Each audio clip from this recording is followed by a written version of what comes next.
Hi everybody, I'm Kalen from Jack Studios. Today I'm going to be talking to you about the Neewer Aluminum Camera Slider and some tips and tricks so you can get the best use out of it. First, let's talk about camera sliders themselves. Camera sliders can range from very cheap to very expensive. Sliders also come in a variety of forms and brands. They can be motorized, they can be plain slideys, and they can range from 1 foot to 5 feet. The slider that I'm going to be talking about today, the Neewer Camera Slider, is on the cheaper end.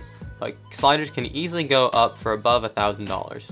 However, the most important thing that you need to be thinking about when you buy your slider is the ability to upgrade it later and the weight restriction so that it can hold your camera properly. Besides just the camera slider itself, you're also going to need a video head on top of it to hold your camera. I'm using Kingjoy video head on my camera slider, which is a very cheap alternative to a higher end Manfrotto video head.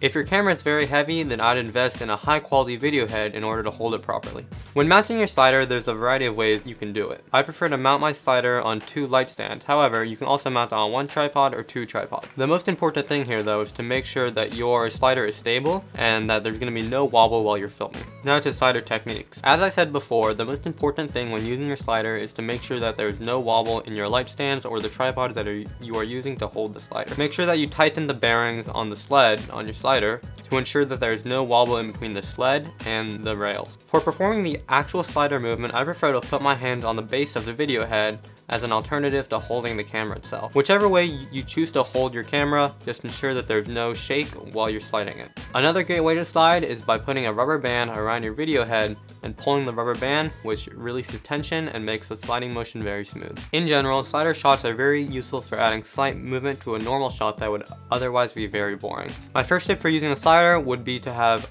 objects in the foreground and in the background, means that make sure that you get that cool parallax effect that really sells the fact that you're using a slider to the viewer. This will look a lot better than if you just took video, you cropped in, and then you just choose to go into post and make it move.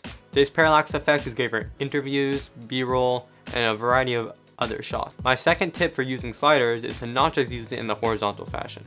Sliders are great if you use them diagonally or vertically to emulate crane movement. And finally, my last tip for using sliders is to hold the video head itself and turn while you're sliding in order to keep the subject in the center of your frame. Sliders are a great way to add visual interest and production value to an otherwise boring video and are great to spice up any type of video, from interviews to B-roll. That's it for this video, guys. This was a very quick video, trying a new format here, just keep it nice and quick. If you guys like what you see, make sure you check out the rest of my videos and subscribe to our channel, hit that like button. If you didn't enjoy this video, tell us what you think we could do to improve, and I'll do my best to incorporate that into our next video. We really appreciate you guys watching our channel and subscribing to us. That's it for this video. See you guys next time. Kalen signing out.